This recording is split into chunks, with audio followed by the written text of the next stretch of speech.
bersama kita di podcast Start From The End. Yeay. Kali ini, sebelumnya di podcast ini ada Kang Buldan nih. Kalau sekarang berbeda. Sekarang ini ahwat-ahwat yang hadir di podcast ini. Kita perkenalan dulu ya. Perkenalkan, saya Teh Yana, dan di samping saya ini, narasumber yang insya Allah sekarang akan diskusi bareng nih. Ngobrol-ngobrol ya Teh ya. Aduh, jadi Teteh sekarang. Teteh Dien. Yeay, Teteh Dien katanya. Benar Teh? Betul. Asa jadi mengingatkan masa muda gitu ya. Masa muda. Sekarang kan masih muda. Iya, insya Allah. Insya Allah ya. Biasanya kita panggil Teh Dede. Nah, kalau sekarang di sini kita panggil Teh Dien aja. Biar lebih kece ya. Oke. Teh, alhamdulillah sekarang sudah masuk ke berapa Ramadan? Ke-6 ya? Ya, betul. Alhamdulillah sudah masuk ke 6 Ramadan. Masya Allah, di tengah gempuran banyak pahala nih, tentunya banyak juga gempuran keinginan untuk memenuhi perut yang lapar. Betul. Iya ya. Biasanya tuh kalau di Ramadan ini identik nih, kalau anak-anak ditanya mau ngapain sore, biasanya ini ya, berburu takjil. Nah, menurut Teteh nih tanggapan Teteh terkait bukan permasalahan sih, terkait fenomena yang kemudian muncul di bulan Ramadan seperti itu bagaimana Teh?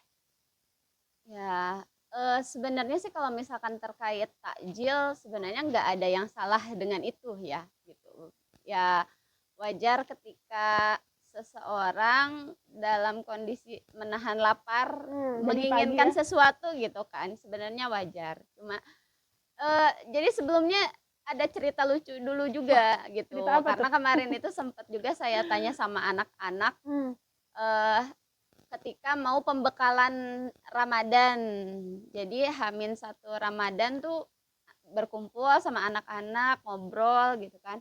Terus saya tanya, teman-teman, apa sih yang perlu kita siapkan nih buat menyambut bulan Ramadan yang tinggal sebentar lagi gitu.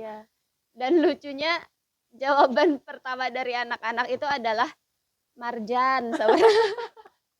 Senang banget kayaknya itu sama sop buah.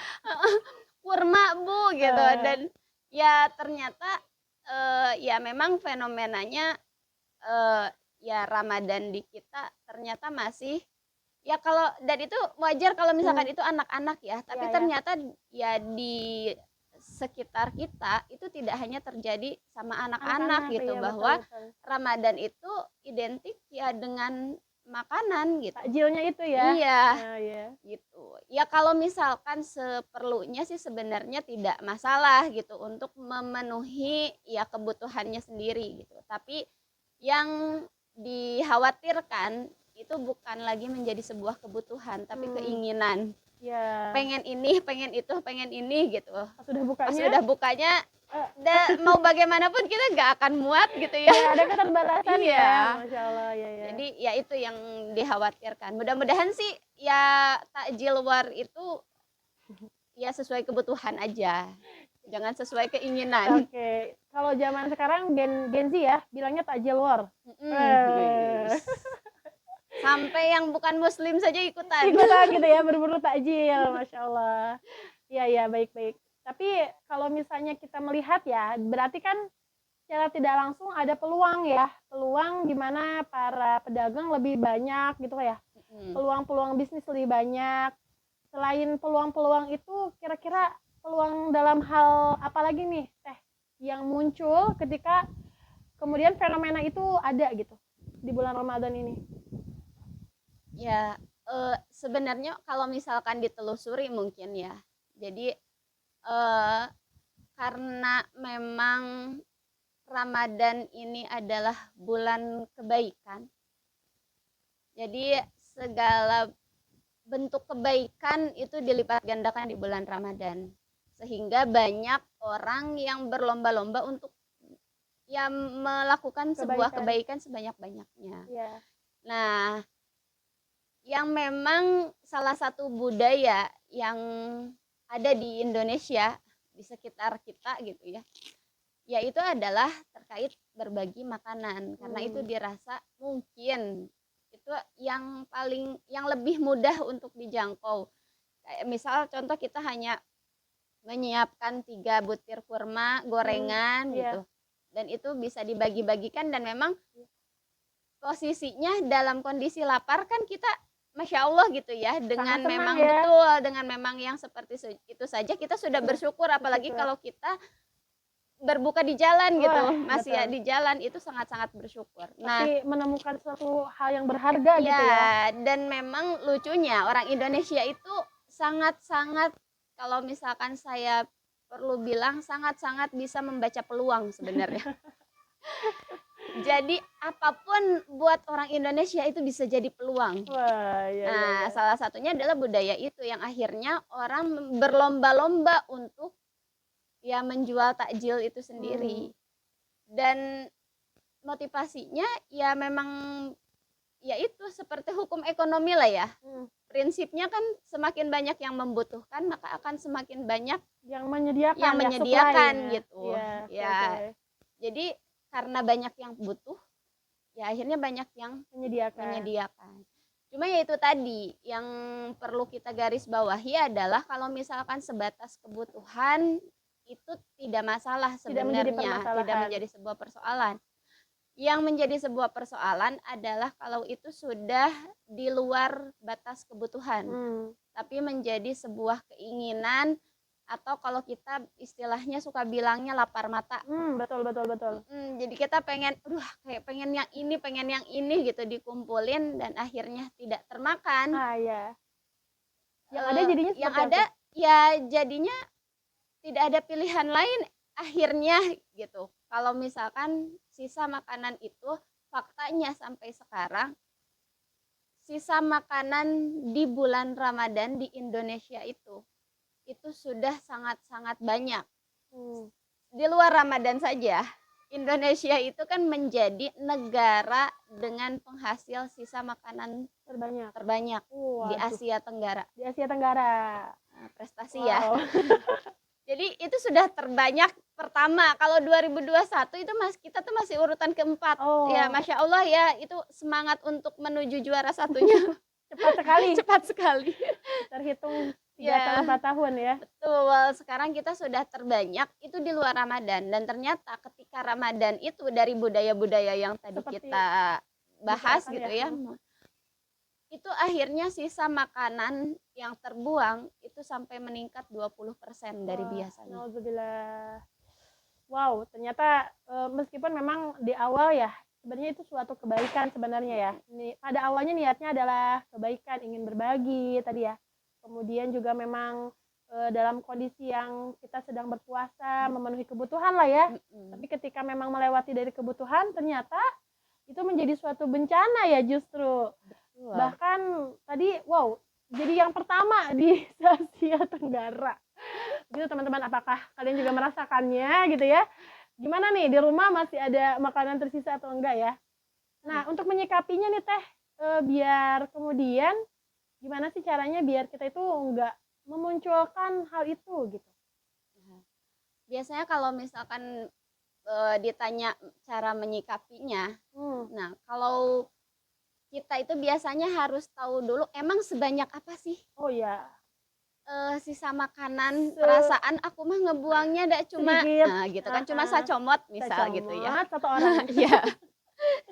Nah, padahal rakyat Indonesia kan 200 juta gitu ya. Kalau dikumpulin berapa tuh? Nah, Jadi dari gunung. satu orang sacomot saja itu sudah Masya Allah, dan ternyata data itu mengatakan bahwa sudah sampai 23 ton sisa makanan. 23 ton. Nah, itu kalau beras 25 kilo aja sekarung ya. Kalau Gimana dikarungin berapa tuh? 23 ton ya. Duh, silakan dihitung. Ya, dan kalau misalkan dan sebenarnya kelas 3 tuh pernah Bu Yana melakukan sendiri eksperimen dengan menimbang sebenarnya kita tuh sekali makan itu berapa gram sih Oh iya. dalam satu piring gitu. Porsi kita makan itu berapa gram gitu.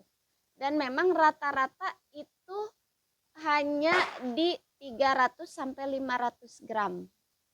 Kebutuhan kita untuk makan. Ya, satu porsi dalam satu piring yang kita makan.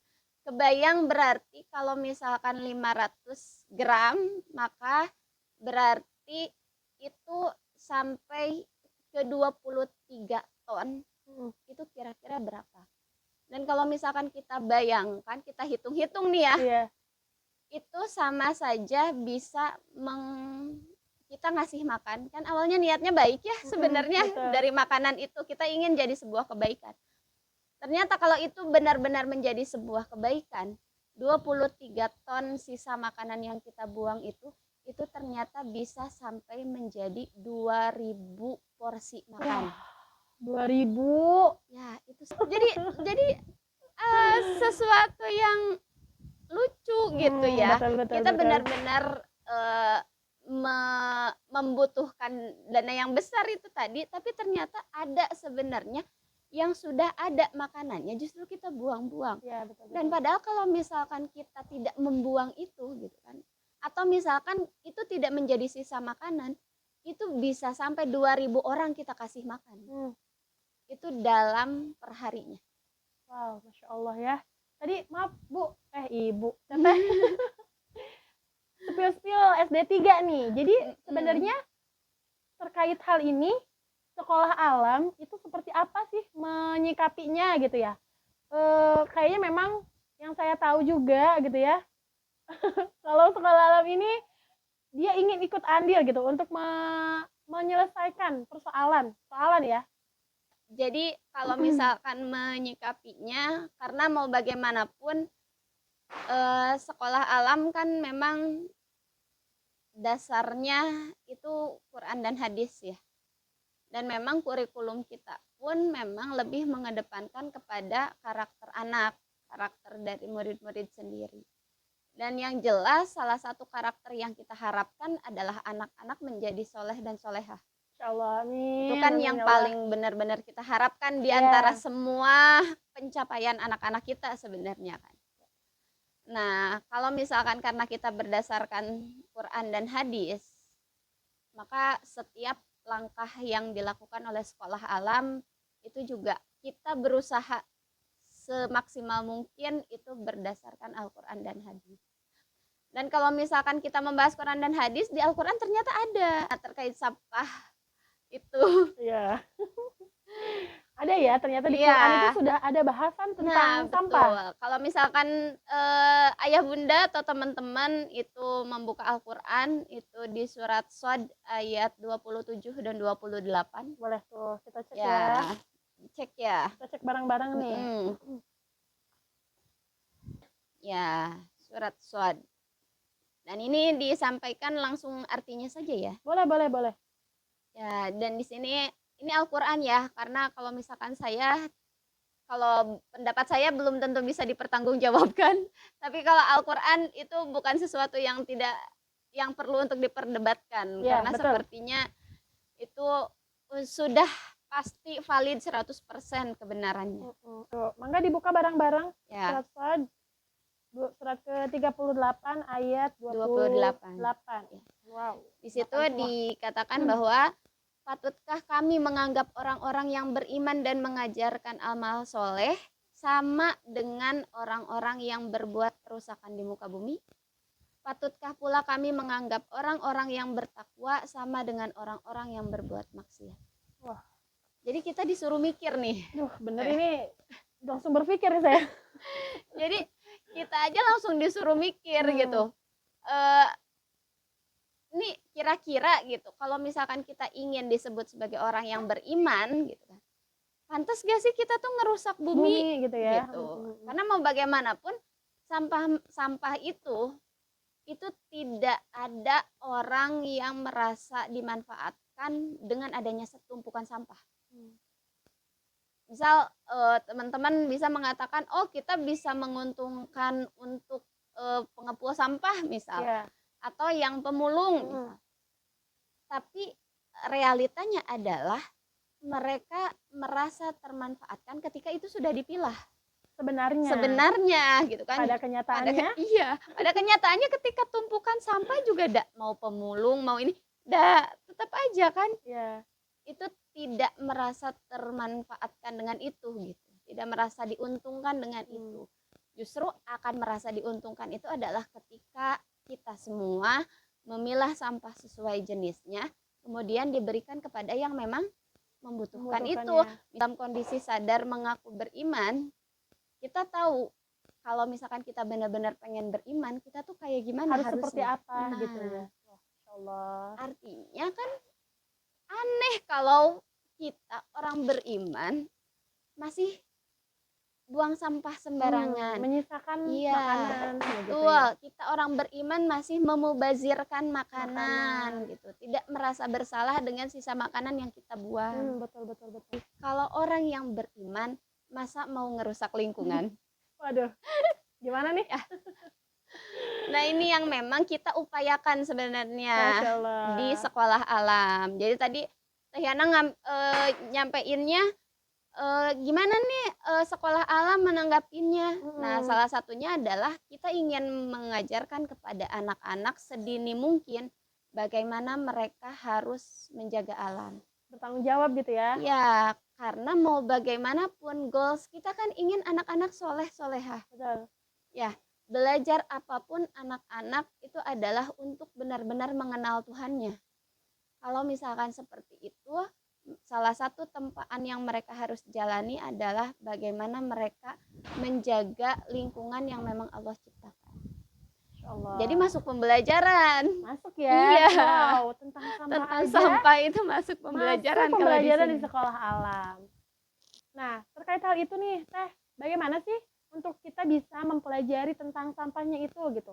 Terus penting apa kita mempelajari itu di balik dari tadi ya yang sejarah, kemudian kita kenapa harus peduli sama sampah, kenapa kemudian kita harus peka terhadap alam gitu ya, jangan sampai merusak alam gitu, Teh. Ya, eh ya kalau untuk pembelajarannya sendiri itu kita lakukan bertahap. Jadi kalau misalkan ada yang bertanya mungkin ya yang Iya. sudah pernah melihat pembelajaran di sekolah alam atau melihat eh ya postingan-postingan di media sosial gitu. Kenapa sih kok perasaan sering banget gitu postingannya tentang sampah gitu? Karena kita pembelajarannya bertahap Bertahan. untuk kita memilah sampah. Kalau dulu generasi kita itu kan masih jargonnya itu adalah buang sampah pada tempatnya. Ya. Dan ternyata itu gak cukup karena Oke. endingnya jadi tumpukan Tumpukan. sampah dan itu tidak ada yang mau siapapun itu. Mau dikasih ke pengepul sampah, Iya. mau dikasih ke pemulung, kalau tumpukan sampah yang bercampur aduk tuh gak akan ada yang mau. Tidak cukup untuk membuang sampah pada tempatnya aja. Tapi bagaimana sampah-sampah tersebut harus dipilah sesuai dengan jenisnya. Jadi kalau misalkan di sekolah alam juga kita bertahap. Misal di kelas 1 anak-anak belajar tentang, emang ada materinya kalau misalkan ditanya gitu ya, Betul. terkait sampah. Anak-anak belajar tentang bentuk benda atau wujud benda Oh iya. gitu. Jadi ada yang padat, ada yang cair, ada yang gas gitu kan. Dan mereka belajarnya dari apa? Dari sampahnya itu sendiri gitu. Oh ternyata sampah itu ada yang padat, ada yang cair. Iya. Nah gitu kan. Dan ternyata ketika dibuat eksperimen, ternyata sampah yang bercampur itu bisa menjadi gas. Oke. Nah, akhirnya menjadi bencana ya. Nah, jadi benar-benar anak-anak real life experience-nya tuh terasa. Mereka belajar tentang sesuatu yang kita dulu belajarnya hanya dari buku, tapi mereka belajar benar-benar dari permasalahan yang ada di sekitar mereka. Biar Menjadikan lebih kena gitu. suatu solusi ya, Iya, berarti. betul. Bukan hanya benar-benar belajar di buku, tapi juga dalam kehidupan tentunya. Apa tadi Real life experience. Wow, Masya Allah. Atau misalnya yang seru kemarin di kelas 4, kelas 3 dan kelas 4. Kelas 3 itu membantu petugas kebersihan mengangkut sampah di pinggir jalan. Wah, Masya Allah. Gitu. Dan ya respon mereka rata-rata hampir sama semua gitu kan, bagaimana mereka mualnya gitu kan, Betul. ngurusin sampah. Merasakan aroma yang kurang sedap tentunya. Betul ya, dan itu kan akhirnya kita kembalikan teman-teman mau hidup di lingkungan seperti apa. Kelas 4 juga sama. Kelas 4 itu belajar menangkap ikan, kalau misalkan diminta dipilih gitu ya, kalau mau makan ikan di sungai yang bersih ataukah sungai yang kotor Kotor. gitu ya.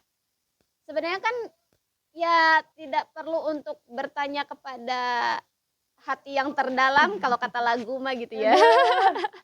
Dalam banget nih. Ya, berdasarkan logika saja, kalau misalkan logika kita berjalan, itu kan sebenarnya kita menanyakan hal tersebut ke anak-anak juga bagaimana kita mengasah logika anak-anak gitu Ya. ya. Untuk ukuran anak-anak saja mereka sudah bisa menjawab, aku gak mau lingkungan aku ada sampah, ada tumpukan sampah. Aku gak mau makan sesuatu di tempat yang ada sampahnya. Itu untuk anak-anak gitu ya. Ya, bagaimana kita yang memang orang dewasa tapi masih merasa bahwa atuh da cuma satu, Sedikit gitu ya. cuma sedikit, dengan nanti juga misal buang sampah ke sungai atau dan nanti juga ke bawah air gitu ya. Ke bawah air, ke tempat lain gitu ya. Nah, jadi itu yang sepertinya perlu untuk dikaji kembali gitu ya. Masa kalau misalkan ini logika kita gitu ya, itu kalah dengan anak-anak. Masya Allah. Iya ya. Jadi di sekolah alam ini mengenai sampah teh berarti bukan hanya pembelajaran semata ya yang di kelas, tapi juga dalam bentuk karakter gitu ya. Bagaimana kemudian mereka sadar bahwa sampah itu tidak ada manfaatnya gitu ya. Maksudnya dalam artian sampah itu tidak bisa ada yang mau bertanggung jawab gitu ya terhadap munculnya sampah. Maka kita jangan sampai membuat adanya sampah di bumi, begitu ya? Nah, betul. Karena kalau misalkan eh kalau misalkan kita ya mau bagaimanapun contoh terbaik kita kan sebagai seorang muslim ya para nabi ya. Iya, betul. Gitu. Kalau misalkan kita ingat bagaimana adab para nabi terhadap lingkungan gitu ya. Rasanya malu gitu ya. Kita tuh sebenarnya mencontoh siapa gitu. Sebenarnya orang-orang zaman dulu saja sudah tahu bahwa bumi itu harusnya menjadi sumber makanan, bukan menjadi sumber masalah atau sumber sampah gitu ya kan. Nggak mungkin kita makan sampah ya. Ya mau bagaimanapun adalah visi sekolah alam itu adalah menjadi rahmatan lil alamin. Insyaallah. Menjadi rahmat untuk seluruh alam. Seluruh alam. Dan yang ada di alam ini bukan hanya kita saja. Kita itu hanya diamanahkan satu dari sekian makhluk Allah yang ada di bumi, kita diamanahkan untuk menjaga, bukan untuk memiliki. Ingat ya. Ya. Jadi mau bagaimanapun kita sekolah alam ingin mempersiapkan anak-anak menjadi generasi rahmatan lil alamin dengan apa? Dengan sedini mungkin mengajarkan kepada mereka bagaimana mereka harus bersikap terhadap alam. Masya Allah. Ya, luar biasa ya untuk podcast kali ini. Banyak perenungan-perenungan dan memang cocoknya di bulan seperti ini ya Teh ya. Aduh, makasih banget Teh Dede sudah mau berdiskusi, ngobrol bareng, kemudian juga mau jawab pertanyaan-pertanyaan. Jadi ayah bunda atau teman-teman yang sedang melihat podcast ini, semoga kita ya bisa sama-sama saling untuk menjaga alam ini. Karena tadi ya disampaikan kalau alam ini bukan punya kita gitu ya, tapi Allah mengamanahkan alam ini kepada kita. Bukan suatu kepemilikan. Maka ketika itu bukan milik kita, kita harus mengembalikannya dan bertanggung jawab terhadap hal tersebut. Oke Teh, sekarang closing statementnya nih terkait permasalahan ini. Mangga Teh. Ya, mungkin sama halnya seperti bagaimana kewajiban berpuasa gitu ya. Kewajiban berpuasa diserukan kepada orang-orang yang beriman, maka sepertinya untuk terkait tema sampah ini juga diserukan kepada orang-orang yang beriman. Jadi buat teman-teman siapapun itu gitu kan yang bahkan ada secuil iman di hatinya, maka hayu kita bareng-bareng kita belajar untuk pola hidup minim sampah. Kalau bertahap, tidak harus langsung sampai tidak menghasilkan sampah sama sekali, tapi kita bertahap mulai dari kita membiasakan membawa tumbler, jajan membawa tempat makan gitu ya. Ataupun misal dengan di Ramadan ini tolong untuk sesuai dengan kebutuhan saja. Ya, tidak perlu untuk kita beli banyak-banyak takjil, menyiapkan banyak-banyak makanan karena perut kita tidak sebesar itu, lambung kita tidak sebesar itu. Sesuai kebutuhan saja karena apa? Supaya kita tidak menjadi bagian dari orang yang membuang-buang sisa makanan, apalagi memubazirkan makanan. Karena nauzubillah orang-orang yang memubazirkan makanan itu adalah kawannya setan. Tentu kita tidak ingin ya, nauzubillah. Jadi mari sama-sama kita berproses untuk mengelola sampah kita masing-masing dengan pola hidup minim sampah. Itu mungkin yang kita sampaikan. Terima kasih atas perhatiannya. Kita tutup podcastnya. Wassalamualaikum warahmatullahi wabarakatuh. Sampai jumpa.